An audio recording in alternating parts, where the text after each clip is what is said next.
स्थान एक घना जंगल जहां सदियों पुराना एक उजड़ा हुआ मंदिर है, कपालकुंड।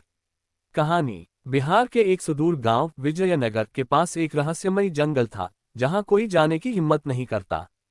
कहते हैं वहां कपालकुंड नाम का एक मंदिर है जहां सदियों पहले एक ब्रह्मराक्षस को बांधा गया था। एक ऐसा राक्षस जो कभी महान तपस्वी था लेकिन तंत्र विद्या के मोह में पड़कर नरबली देने लगा और अंत में ब्रह्मराक्षस बन गया। गांव के युवा आरव को इन कहानियों पर यकीन नहीं था। एक दिन वह अपने दोस्तों के साथ उस मंदिर की सच्चाई जानने निकल पड़ा।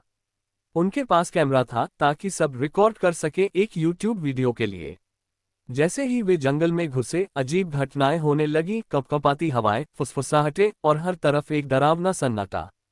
पर सबसे अजीब बात यह थी कि उनकी टीम की एक सदस्य नेहा पर धीरे धीरे किसी और का कब्जा होने लगा। रात होते होते नेहा की आंखें बदल गईं, उसकी आवाज भारी और गूंजदार हो गई।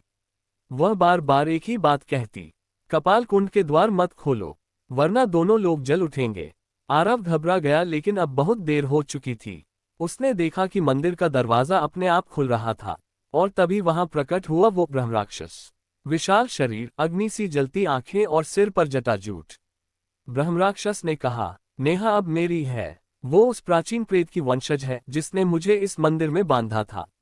अब कहानी ने मोड़ लिया। नेहा के शरीर में एक प्रेत था, तारा नाम की एक देवी भक्तात्मा जिसने सदियों पहले ब्रह्मराक्षस को रोका था।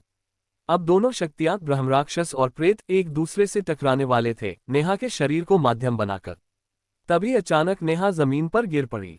हवा और आग की एक तीव्र लहर जंगल में फैल गई। आरव को लगा सब खत्म हो गया। कट टू ब्लैक, सब कुछ शांत। अगली सुबह आरव अकेला मंदिर के बाहर मिला। ना टू नेहा थी, ना उसके दोस्त। कैमरा जमीन पर टूटा पड़ा था। उसने वीडियो उठाया और गांव लौट आया। यूट्यूब पर उसने जब वह फुटेज डाली, अंतिम दृश्य में एक फ्रेम आया। नेहा कैमरे की ओर देखती है और धीमे से कहती है, अब मैं नेहा नहीं, मैं वो हूं जिसे सदियों बाद फिर से जगाया गया है।